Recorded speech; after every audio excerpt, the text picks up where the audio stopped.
Hello, everyone. Welcome to the show. My name is Jennifer McNamara. I am your host. This is a Healthcare Inspired podcast.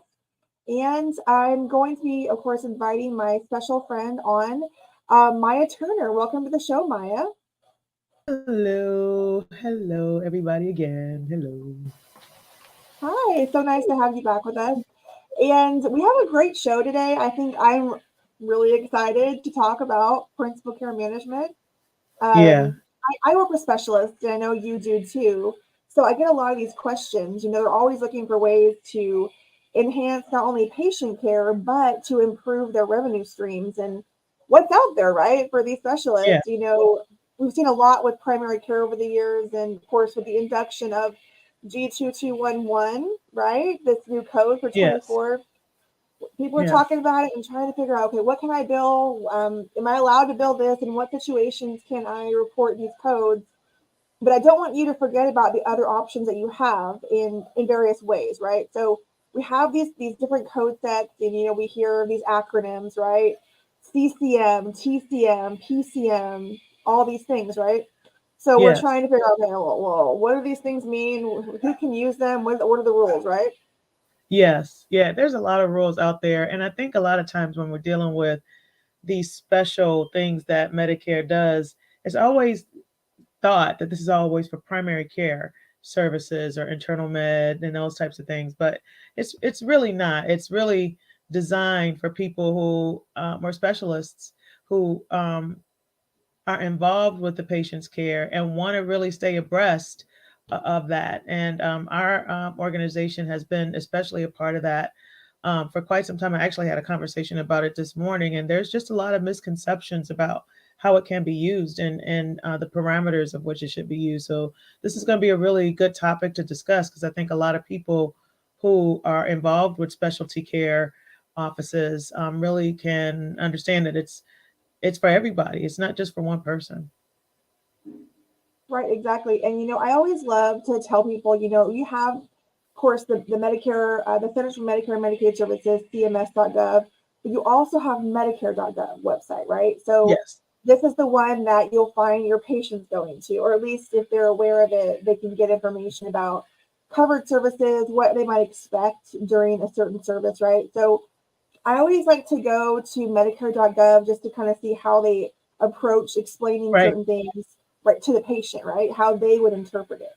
And Yes. so they say under Principal Care Management Services that this covers disease specific services to help manage your care for a single complex chronic condition that puts you at risk of hospitalization, physical or cognitive decline, or death, as it mentions. It's a little bit Yes. eerie there, but so they say if you have one chronic high risk condition that you expect to last at least 3 months, and it mentions an example of like cancer, that's one of the ones Right. that uses as an example, and you're not Right. being treated for any other complex conditions, Part B Medicare may pay for a healthcare provider's help to manage you help manage the care you need, right? So Right. really great stuff. And they're reminding them It as really is. well. There's the co-insurance part. I think Medicare is really transparent. They've always been that way. They've They always don't. been. They're very intentional, right? They're very intentional with what they put Yes. out there. Yes. Yes.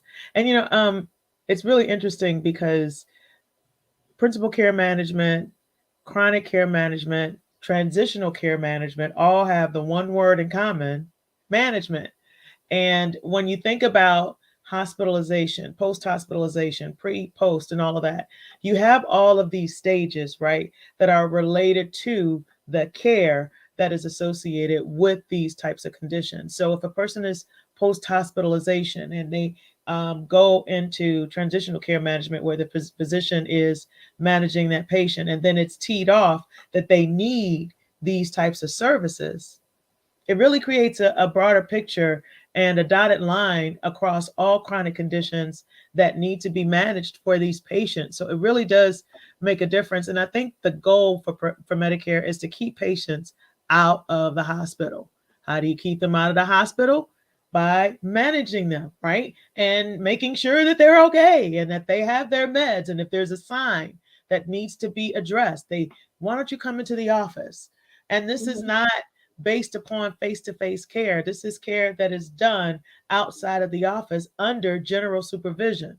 So it doesn't have to be, that they're face-to-face with the physician, or the people need to be, in direct linked with the physician inside of the office.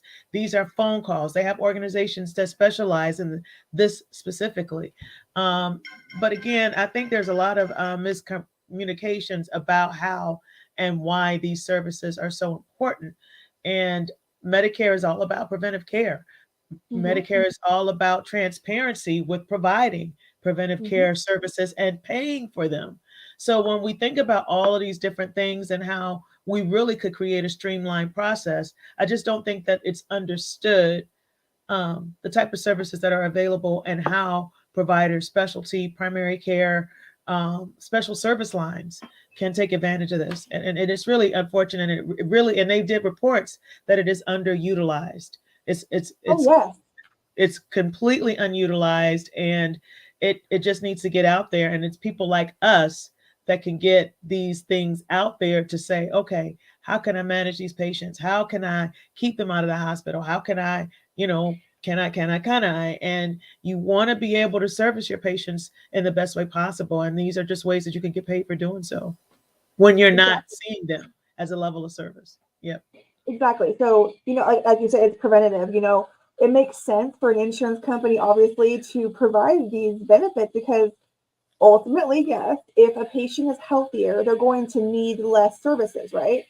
And Absolutely. ultimately, all of us, we want to stay healthy. I mean, we don't want to have to go to the doctor. Like, for At instance, all. I have 2 appointments tomorrow, and the busy girl inside of me is like, oh, I don't have time to go to the doctor tomorrow.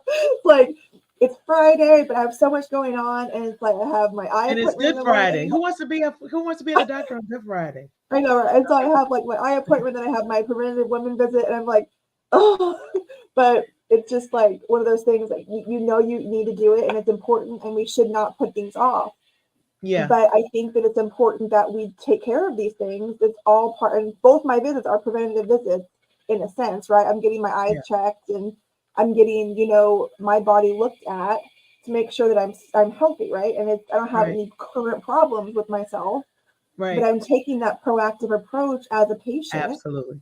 I think to self make sure care I'm is good. the best care. We have to learn to take care of ourselves. And I think, all right, this is probably another show, but coder burnout is because we Oh, don't pay attention to ourselves.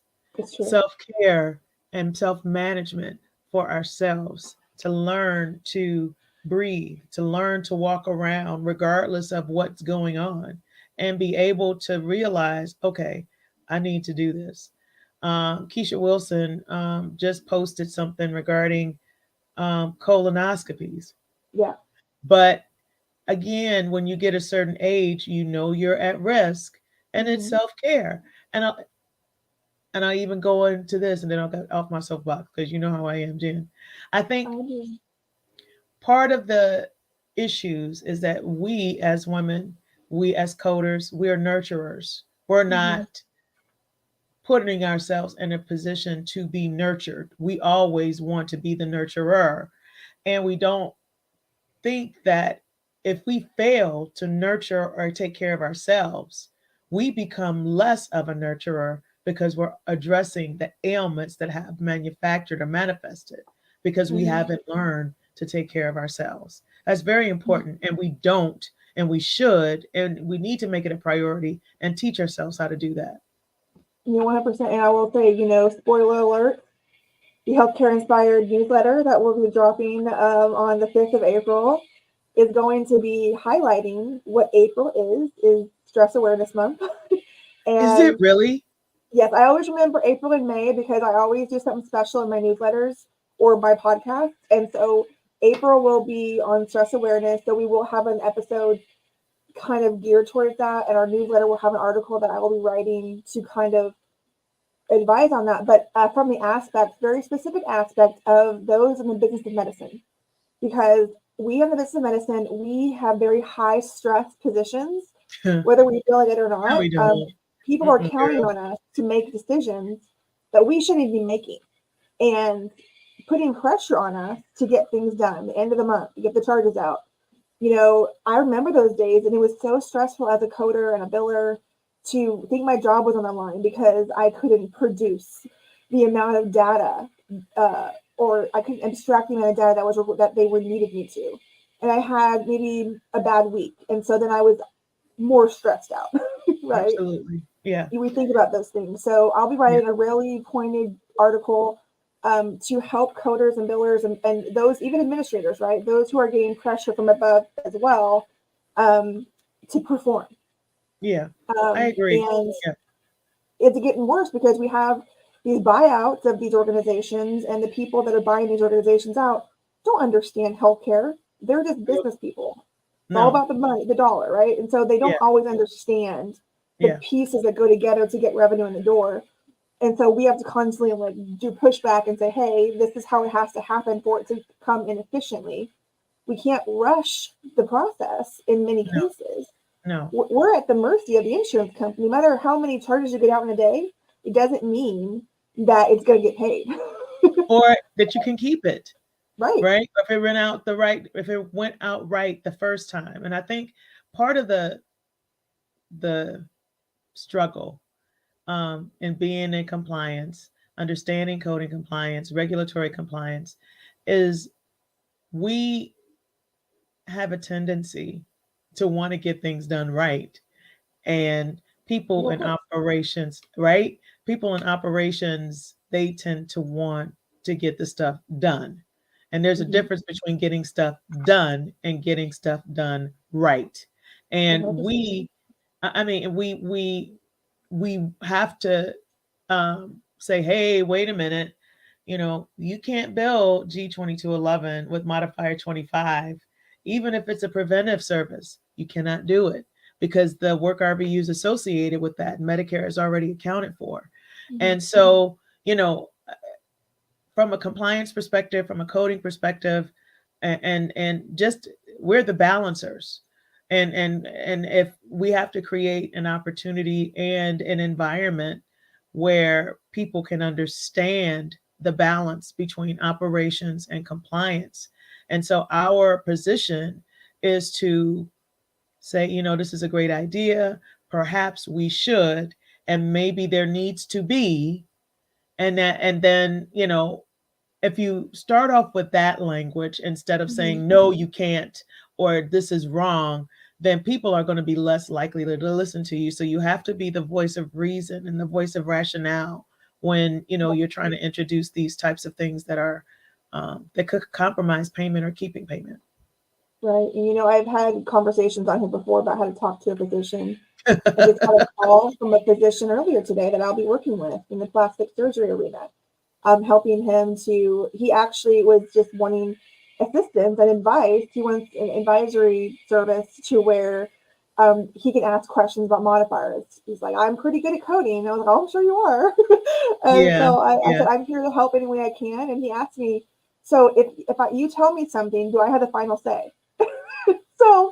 And I said, well, of course you do. I said, ultimately, I always tell my physicians this. I say, it's your NPI and your tax ID on that claim form. Yeah. You're bringing me in as an advisor. And in a sense, I told him, all coders are really advisors. We have a profession that we take on, and we take it very seriously. We do. Because it's a person behind that claim that's involved, and right. Your reputation as a physician's on the line if things go out wrong. And so we take it very seriously. But in the day, we work for you. Ultimately, you are the one that is building this out. Ultimately, so we're going to advise you. We're going to give you the guidelines, give you regulatory resources to back up our advice.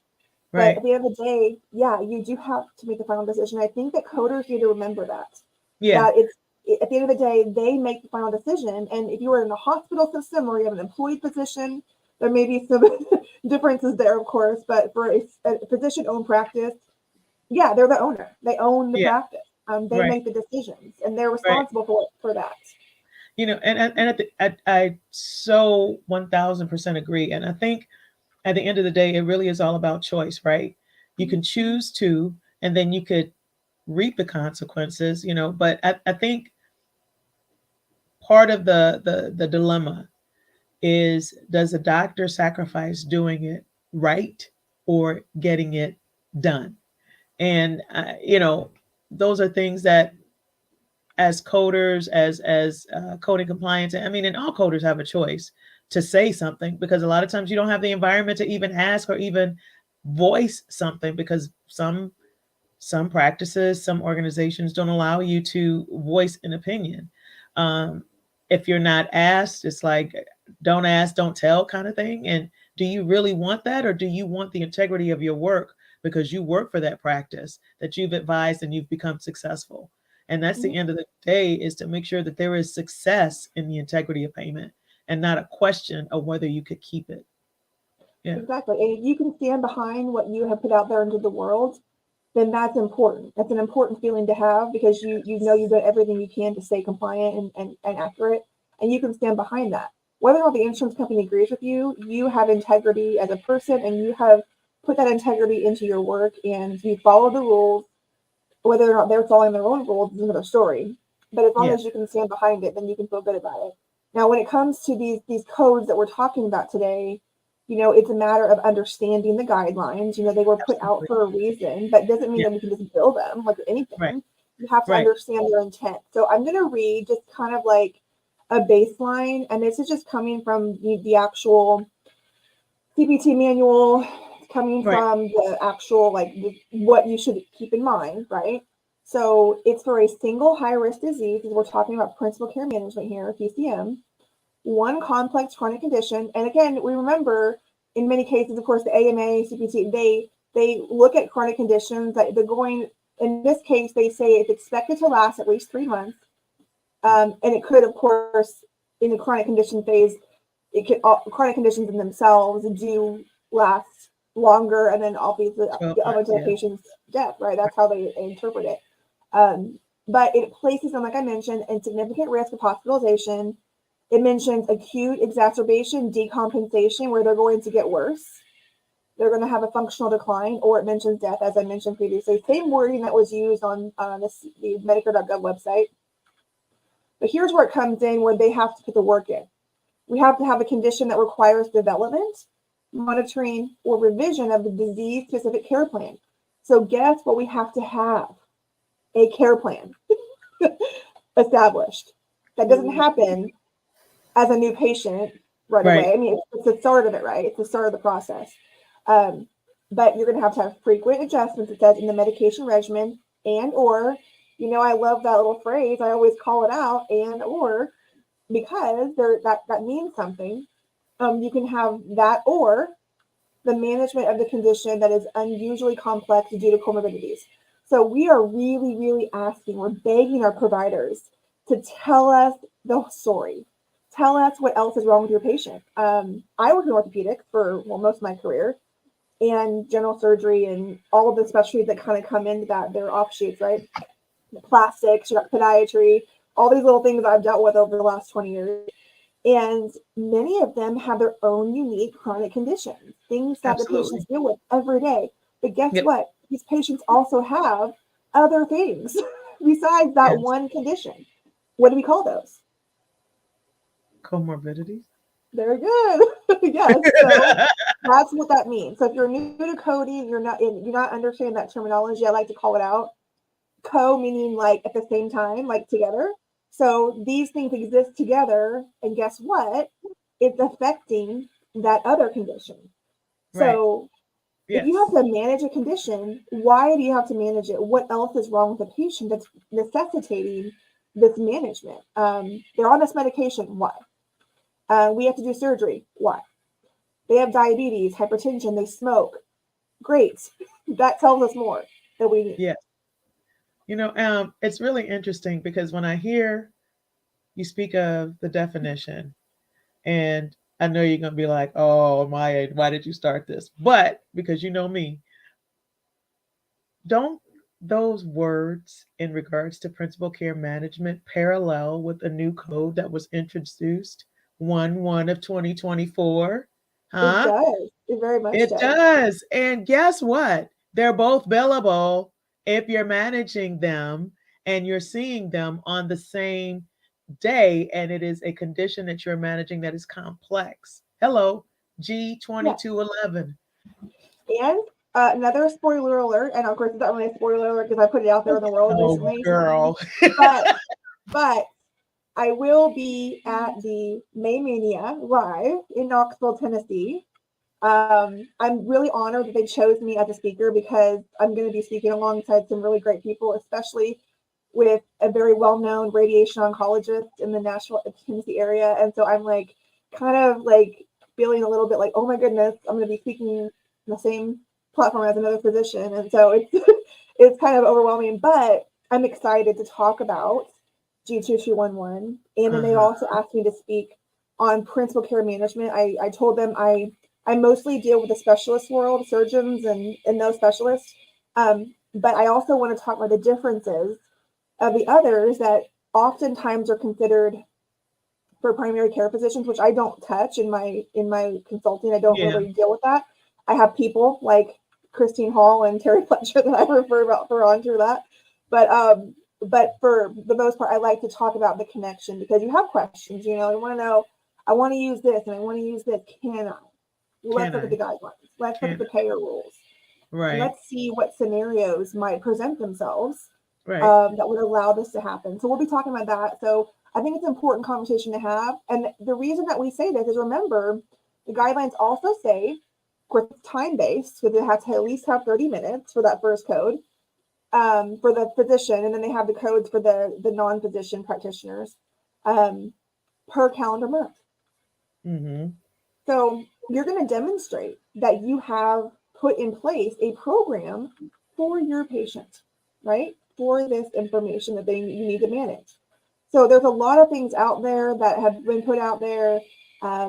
Ultimately, like I say, I'm pretty old school, and I think we all should be to the point of relying on regulatory guidance. There's a lot of great blogs and articles out there, which I do reference when I'm trying to make sure that I'm on the same page with other professionals.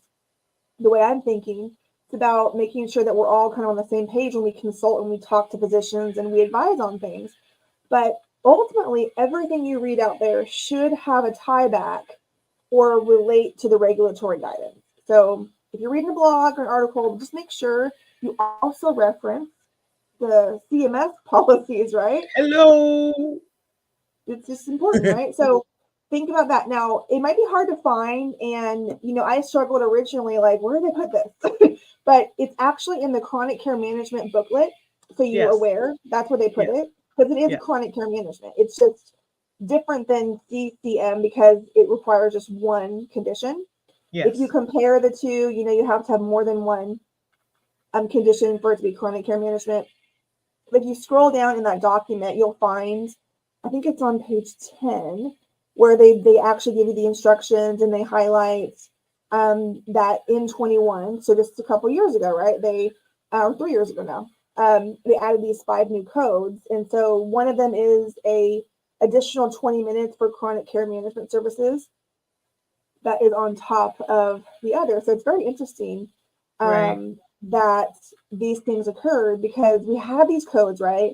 And then in 22, they replaced um, that 99439 because the G2058 was there. And so, like, if you weren't paying attention, you're like trying to figure out like what's going on. This is what happens. You have all these new codes, and then we're trying to figure out what about this code that means that's similar. Like, and then so they thought about it, and then the final rule came out right when that during that year, and they're like, okay, we're gonna replace these.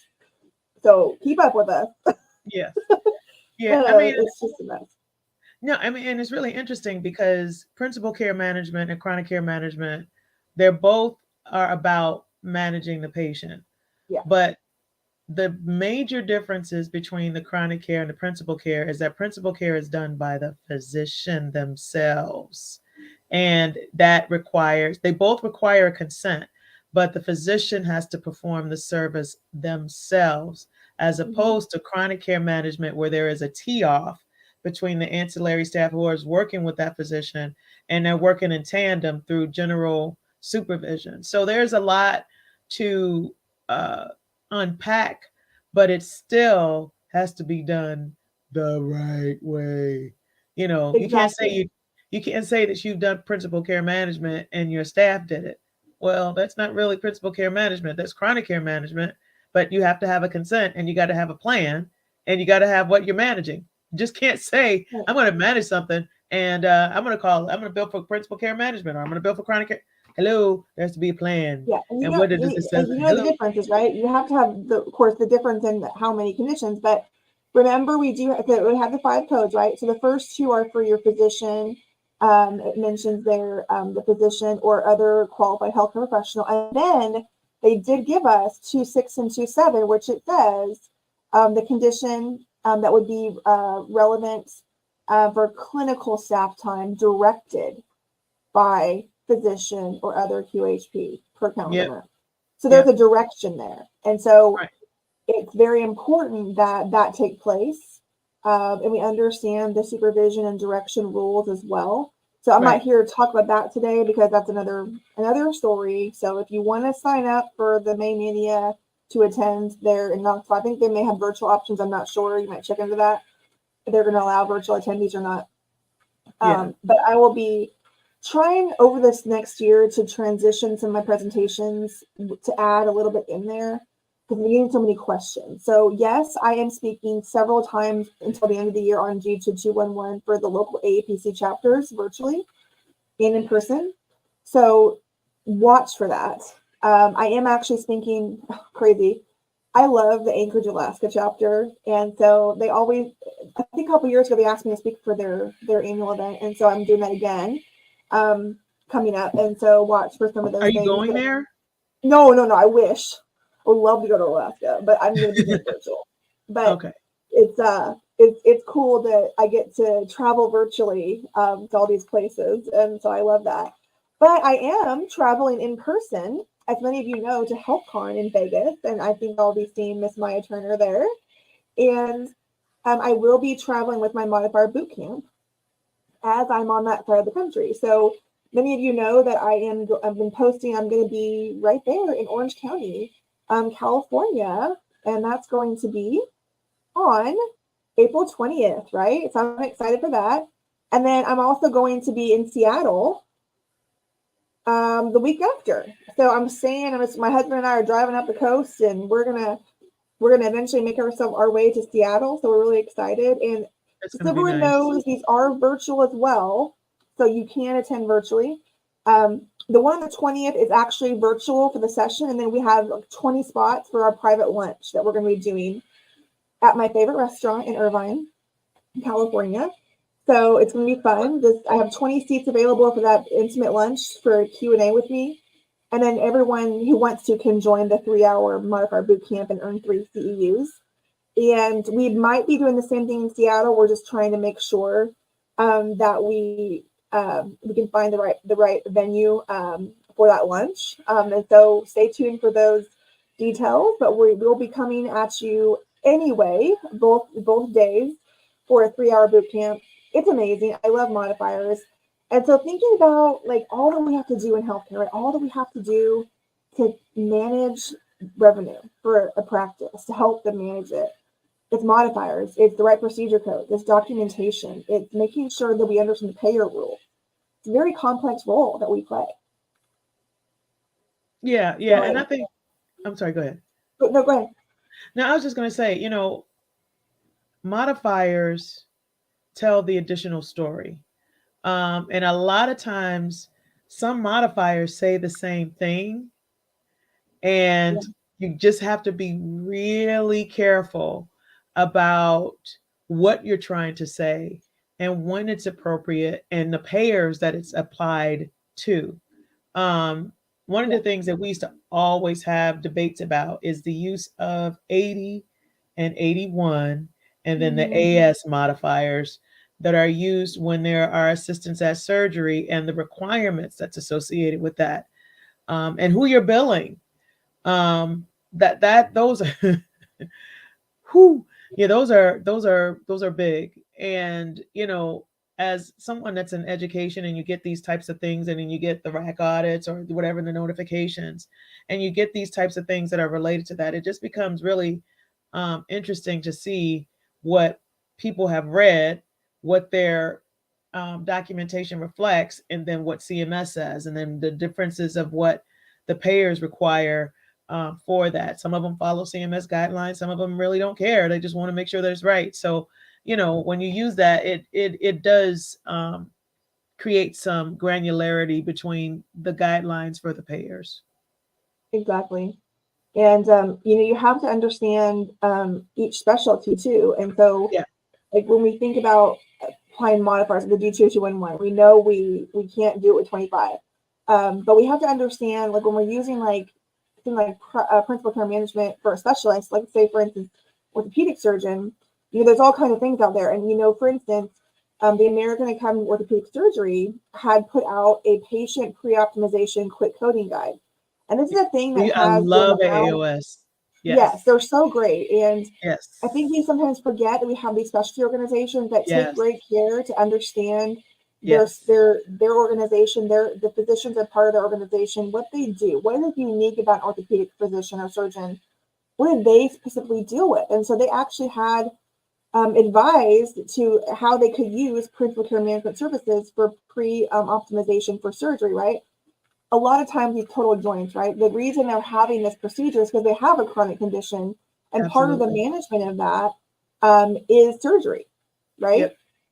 Because it says, or the management of the condition that is unusually complex due to comorbidity. So we expect that documentation to be there, and there's a lot of great information on the document that AOS had provided you can download. Yes. And I'll go ahead and make sure if anyone's interested, I'll go ahead and post this on my LinkedIn page later, so you have access to it. But then there was, I think it was last year, they had an article in their newsletter that discussed that, and they went over some of these examples and they went over some information. So in CPT Assistant, in November of 2022, discussed some of that as well. So there's a lot of information out there from reputable sources you can trust. Yeah. To help you understand your specialty, how to utilize these services Oh my gosh, appropriately. there's so many. AARS, you have AAFP, and you got ACOG, and there's AAP. These organizations take the time, and the only reason why I know them is because as an educator, you have to know, and you have to have the resources that they acknowledge, and then like you said, you have to have the parallel between the reputable payer or the reputable sources like CMS and how they view that. Sometimes it can be a little off, but it's up to you to say, okay, they're saying this, but we need to go by what Medicare says because this is what we're going by. This is our policy, blah, blah, blah. But it's important for you to know that the resources are there for you for a reason. And the associations, they are lobbyists too, and they write the codes that you use to get paid. So when you do that, you got to know that, and they write all of these different articles for you to be well aware because they were part of that lobbyist to get, or part of the editorial panel to introduce these types of codes. So it's really important to know that. Exactly. It's important. And so this is the part of the show where I had mentioned I was going to interview Miss Maya Turner because I want to ask her some questions about expert witness work that she does, because it's a fascination of mine, and I am learning the ropes from Miss Maya Turner to eventually one day get into that kind of work. I do already do some work with some lawyers at times, and so it's nice to see this avenue available for those in the industry that have a certain level of knowledge, and they can use that to help physicians obviously get, I guess, clear of allegations, or to make sure they have an expert on their side to say, you know what, physician was right, back off. So what are some of the things you love about doing that kind of work? What kind of inspires you about it? I've always had a passion for law. I was really good at law in school and understanding the regulations. And I think it's a natural transition when you're in compliance. And I think we discussed, some of the things that you learn as a coder and things that you transition from, You become a coder, then you become good, you become an auditor, you become better, then you become a compliance because you know the rules. Then you go into law because the law is the rules that's related to compliance. And then you have these situations that occur where they need experts. You can't be an expert witness if you're not an expert. I think one of the bigger things that come across is liability, third party liability when it's motor vehicle accidents, understanding the billing, some of the billing rules, the differences in the modifiers, the rules that are associated with the types of facilities that are performing these services. Can they are they licensed in the state of, and did they have were they credentialed properly, and can they get payment? So all of these different things that are related to compliance really transition into becoming an expert witness for lawyers, counsels, or even for arbitration that's associated with some of the lawsuits that come about with payers. So um, you got to know your parameters, you got to know your strengths, and you got to be confident that you could provide the expertise that they're looking for. You can't say that you're an expert in cardiology if you've never looked at a cardiology chart. But again, and you have to know coding. You have to know how to code. So it's really, and they want you to be granular. They want for you to be the expert. That's why they're paying you to be the expert. Um, and I've done quite a bit of cases now, and I'm working with a couple of people, and it's a different world, but it is a great world because you still don't lose your grounding in the coding arena. You're more connecting it with understanding how to abstract from the chart, understanding that this is a template rather than something that was individually written. I had a couple of cases where I looked at a chart and I said, "This is a template." "Well, how can you tell it's a template?" I said, "Because there's no personalization of what the physician observed during the surgery. No bodies are the same. I don't care who you are. You know, even though you have the same things inside, it is not the same body, and you should be able to abstract whatever it is that the physician has noticed, and it should be documented appropriately." And when you're able to do that and know the difference and be able to explain that and relay that in a rational um, tone, where people can understand you like a jury, right? Then it becomes very, very interesting, and it becomes intriguing because you're able to interpret that just by looking at a note. It's true. I mean, and that's what we're doing. We all, in a way, we're investigating, right? We're kind of like these detectives. Forensics. We're trying to investigate what really happened because we weren't there when the patient was injured. We weren't there in the room hearing the conversation. So all that we have to go by is that documentation. So if physicians want the truth of what happened in that room or in that situation to be portrayed, they're the first line defense on that. And then Yeah, we can be their advocate and say, this is what we know to be true, right, and this is what the rules are. So, right, did you meet the criteria and did you follow the rule? That's what we're here to right. tell you.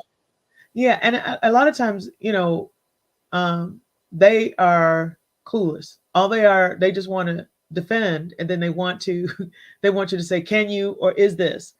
And some of them are not um, the best people to represent a physician because they want you to say what they want you to say.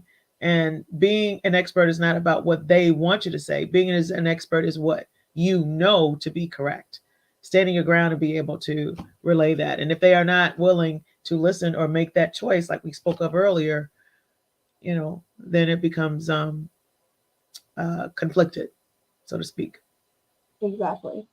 Well, I think it's great. So, if any of you out there have any the desire to kind of move forward with that, I suggest that you reach out to someone like Maya or myself that are really working on that part of our career and ask us questions. And how do we get to the point to be considered an expert? It didn't happen overnight because it can't. No, You no, got to get there. no. But it's a nice goal to have. But this industry is so vast and so much knowledge you can gain right Yes, now as you progress, and the sky is the limit. Honestly, there's so much you it can do, and if really you're happy is. where you are, then stay where you are. That's totally fine. Nothing out there says you have to move from spot to spot in the healthcare industry. You can stay right where you are if you're Yeah. happy. I mean, but I'll say this, the most interesting thing is when you're being deposed, when you're sitting in a deposition, and being grilled with the questions. And a lot of times, what I've experienced in giving depositions is if they don't understand it, they'll make it seem like you didn't say the answer that they are asking the question for. And I've had that happen to me a couple of times. And I'm like, look, um, this is how it is. And in most instances, um, they wind up settling because I was right and I stood my ground. And when you're able to stand your ground about a process, because understanding coding is all about a process. And when you're able to understand your ground and stand your ground when they ask a question and know that this is what you know, and it can't be twisted. It can't be, well, no, this is how it is. This is how it's done. There's no other way that it can be done. And if you don't understand that, that's on you, but you need to do Mm-hmm. your homework. I'm the expert. That's what I was hired for. And this is what I know. And this is what I'm explaining. And you got to stand your ground because sometimes you have to wear something to cover your butt because they will try to chew it. But you got to be very confident in the process and understanding what is needed for these types of situations. Absolutely. And then we'll close the show out today with our Q&A. And we have one question that popped up in our Q&A today, and it will, of course, related to PCM. So I'll ask this question: if a PCP bills PCM, would a specialist be denied when they bill the PCM of their specialty disease? So I think it's important to know that there are some very specific differences in the way CCM is carried out, like we mentioned, and PCM. So we are the guidance did say that if when these came out, of course, the final rule that came out, kind of the actual Federal Register. If you read that final rule, CMS gave some very specific rules that were there, and those some of those nuances don't always make it their way into a policy, but they're helpful statements and comments that were made by others that they answered in that final rule that kind of were helpful. But they do tell us that yes, they expect one practitioner per month. Because remember, it's per month, so that's how it's often it's billed.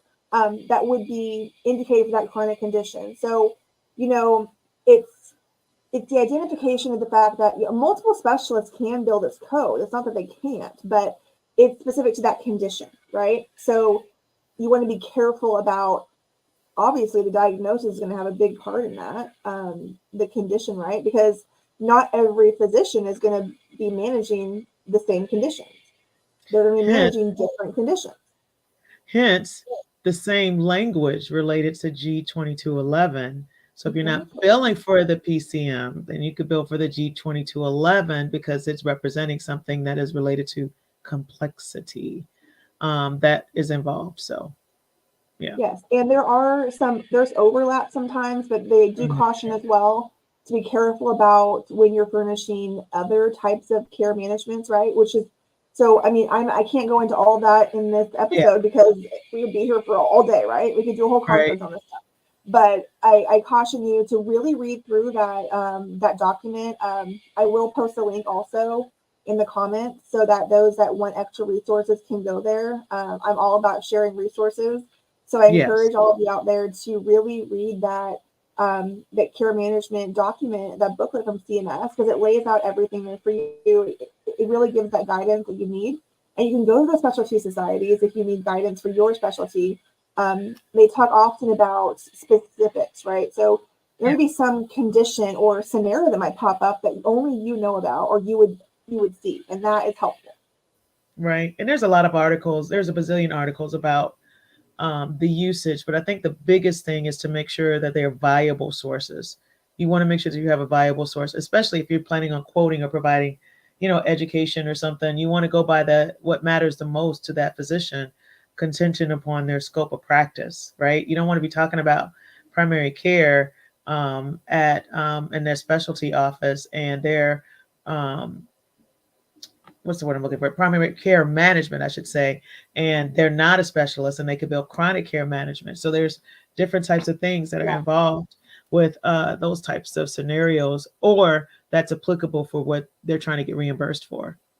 Exactly. And so you may at times see some overlap, like I said, but one other important distinction that I wanted to point out that I have in my notes here that I always remind people is that you have to, one of the very key points was having evidence of that condition within that year. So you would have had to already have established that care plan, Within right? For 12 that months, this yes. chronic condition or that disease process, right? So if you haven't done that, guess what? You got to do it. Yeah, So that's you're going to really have to important. utilize. Yeah, you got to show the work and get that process started again if it hasn't been done in that previous year. Educate the patient on that. Make sure that you obviously got informed consent. Make sure that's there. Yes. And we want to make sure that we capture the needed elements in order to even do this, because it Yes. is an extra service. Yes. It's, like you said, underutilized, but you can utilize it if you do it appropriately and understand Right. it. Yeah. Documentation. That's I it is. Yeah. That's all it's about. Do you feel like a broken record sometimes, Maya? I mean, I think we say it a lot. You Yeah, do. and I used to. I at one point in time when I used to give education, we have the seminar that happens every month, and I used to try to count how many times I actually said documentation. I stopped counting. Absolutely. Oh my, it's what we do, and we love it. Not everyone loves it, but we do, and we love Yeah. to help this industry that we love, and so we're here to help. And like I mentioned, I am a specialist consultant, so I do mostly deal with our surgeons' offices, orthopedics, general surgery, plastics, podiatry, ophthalmology, and ENT. Of course, is a surgical specialty. But we're focusing our next conference that's coming up virtually is our Bone and Joint Summit on July 13th and 14th. Maya will be speaking. I'll be speaking. We have Jessica Burke. We have Dawn Self coming on to, of course, Yes. be one of our panelists, and very, very excited. Alicia Scott's coming to be joining that panel on compliance for billing.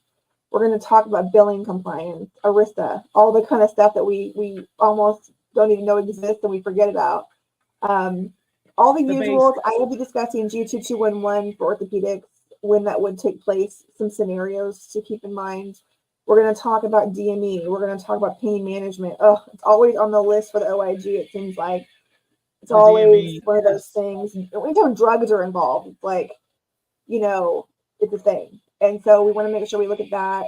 Some of the nuances for documentation for total joints, scopes, ICD-10. We're always risk adjustment. Ms. Keisha Wilson's coming to talk about risk adjustment and how it affects orthopedic practices in documentation. Gosh. I can't wait.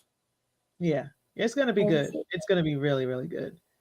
So you can scan the QR code if you're here live or if you're watching us on YouTube. If you're listening to our audio podcast, we will have it in our show notes. Thank you so much for listening today and watching, and we're hopeful that we get to meet you all one day in the flesh. Have a great week, and we'll talk to you next time.